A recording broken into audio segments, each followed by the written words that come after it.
이 아이 제 아이가 아니에요. 남편 장례를 치른 지 이틀 만에 저는 혼자 분만실 침대 위에 누워 그 말을 내뱉었습니다. 간호사도 시댁 식구도 손 한 번 잡아줄 사람 하나 없이. 그런데 이런 상황이 벌어진 데에는 아주 충격적인 이유가 있었습니다. 텐마루 드라마 채널 구독과 좋아요가 이야기를 만드는 힘이 됩니다. 때는 그해 늦가을이었습니다. 저는 34살 결혼한 지 3년 된 평범한 주부였습니다. 남편 박성주는 중소기업 영업직으로 일하며 저와 함께 작은 아파트에서 살았고 저는 임신 8개월 차였습니다. 배가 많이 불러서 외출도 쉽지 않았지만 그래도 행복했습니다. 처음 맞이하는 아이였으니까요. 그런데 11월의 어느 화요일 밤 남편이 퇴근길에 교통사고를 당했습니다. 빗길에 미끄러진 화물차가 남편의 차를 덮쳤고 병원에 이송됐을 때는 이미 손 쓸 수 없는 상태였습니다. 전화를 받고 택시를 잡아타던 그 순간 뱃속 아이가 발로 힘껏 걷어찼습니다.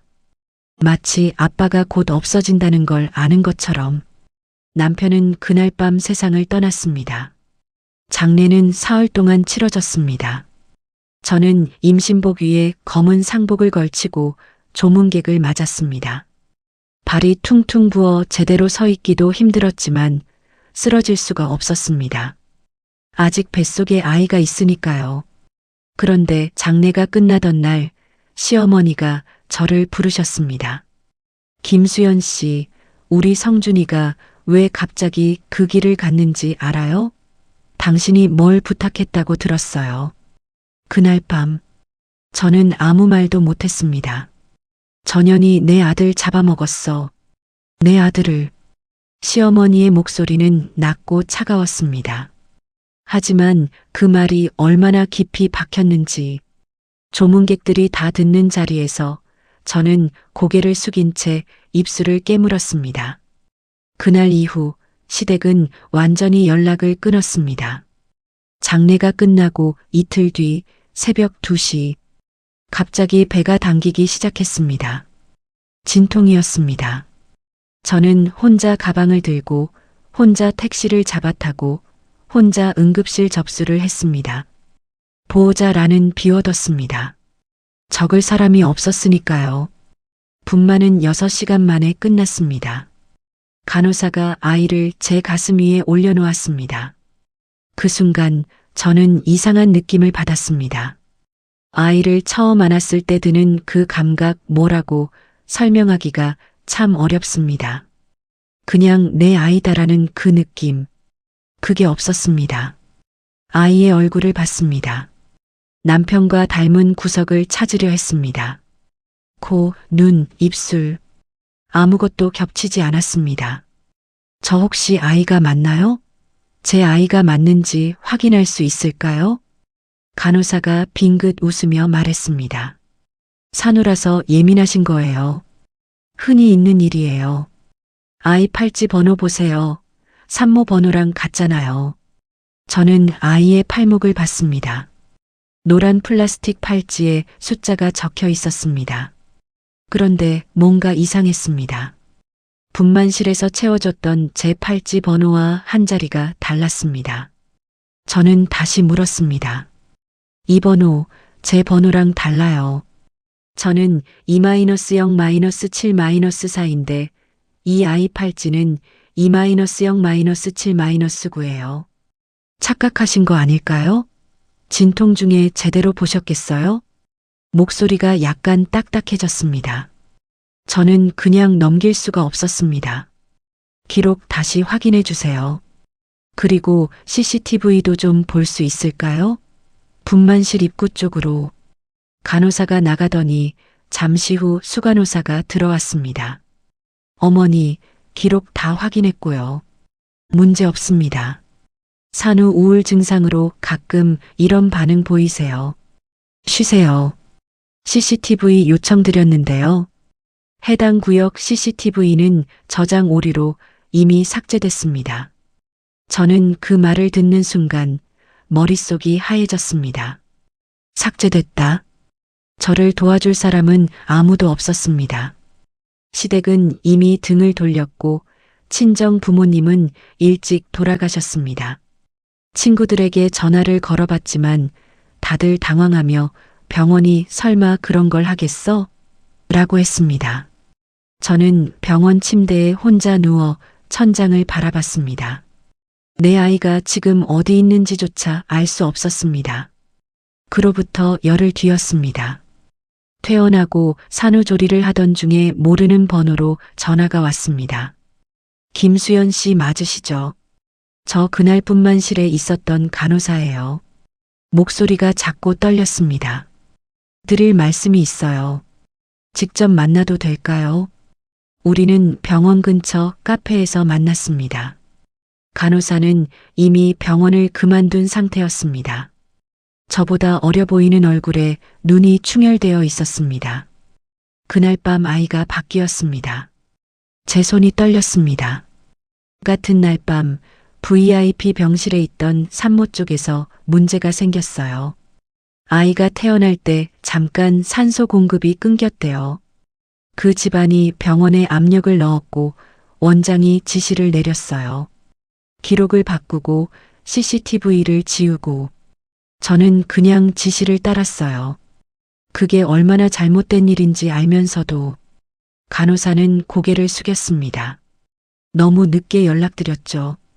죄송합니다. 근데 저는 그 아이 얼굴이 자꾸 생각나서 잠을 못 자겠어요. 저는 손을 꽉 쥐었습니다. 그 아이 지금 어디 있는지 아세요? 간호사가 주소를 적은 종이를 내밀었습니다. 경기도의 한 신도시였습니다. 하지만 법적 증거가 없었습니다. 간호사의 진술만으로는 부족했습니다. 경찰에 신고해도 병원은 모든 걸 부인할 게 분명했습니다.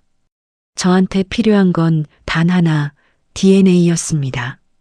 그 아이의. 저는 결심했습니다. 일주일 뒤 저는 청소대행 업체를 통해 그 집에 취업했습니다. 이름은 다르게 썼고 머리도 짧게 잘랐습니다.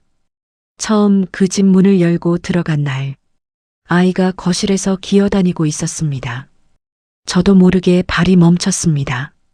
아이가 고개를 들어 저를 봤습니다. 남편의 눈이었습니다. 선명하게, 틀림없이. 저는 눈물이 나올 것 같아서 얼른 고개를 돌렸습니다. 3주 동안 저는 그 집을 드나들었습니다. 아이 곁에 있었습니다. 웃는 얼굴을 봤고 잠든 얼굴도 봤습니다. 그리고 어느 날 오후 아이가 낮잠을 자는 사이 저는 조심스럽게 아이의 머리카락 몇 가닥을 봉투에 담았습니다. DNA 검사 결과는 열흘 후에 나왔습니다. 친자 관계 일치, 확률 99.98%. 그 종이를 들고 저는 한참 동안 움직이지 못했습니다. 드디어 증거가 생겼습니다. 저는 변호사를 선임했습니다. 간호사의 진술과 DNA 결과를 가지고 병원을 상대로 소송을 시작했습니다. 동시에 한 시사 프로그램 제보 게시판에 글을 올렸습니다. 열흘 뒤 방송이 나갔습니다. 병원의 CCTV 삭제 정황, 기록 조작 내역, 그리고 간호사의 실명 인터뷰까지. 다음 날 포털 검색어 1위에 그 병원 이름이 올랐습니다. 그리고 며칠 후 제가 예상하지 못한 일이 일어났습니다. 그 집, 그러니까 내 아이를 키우고 있던 그 집에서 먼저 연락이 왔습니다. 아이 엄마였습니다. 목소리가 많이 울어 있었습니다. 저도 몰랐어요. 저도 피해자예요. 우리 아이가 진짜 내 아이인지 저도 알아야 해요. 그 가족도 속은 거였습니다. 우리는 싸우지 않았습니다. 둘 다 피해자였으니까요. 법원의 판결이 나오기까지 석 달이 걸렸습니다. 병원 원장은 구속됐고 담당 의사와 수간호사는 면허가 취소됐습니다. 기록을 조작하고 아이를 바꾼 일, 그 모든 것이 낱낱이 밝혀졌습니다. 그리고 마침내 그날이 왔습니다. 이제 안 와도 되나요? 저는 아이 앞에 쪼그려 앉아 조심스럽게 두 팔을 벌렸습니다. 아이가 잠깐 저를 바라보다가 뒤뚱뒤뚱 제게 걸어왔습니다. 그 작은 몸을 처음으로 제대로 안았을 때 남편 냄새가 났습니다. 말도 안 되는 얘기지만 정말로 그런 기분이었습니다. 저는 그냥 울었습니다. 소리도 없이 그냥. 그날 이후 저는 다시 엄마가 되었습니다. 남편 없이 혼자 처음부터 다시 시작하는 삶이었지만 이제는 더 이상 혼자가 아니었습니다. 진실은 결국 밝혀집니다. 아무리 감추고 지우고 덮으려 해도 한 엄마의 마음은 그 어떤 조작보다 강했습니다. 여러분이라면 어떻게 하셨을 것 같으세요? 수연 씨처럼 모든 걸 잃은 상황에서 병원과 혼자 싸워야 한다며 일 나도 끝까지 싸웠을 것이다. 내 아이는 절대 포기 못한다. 이 중간에 포기했을 것 같다.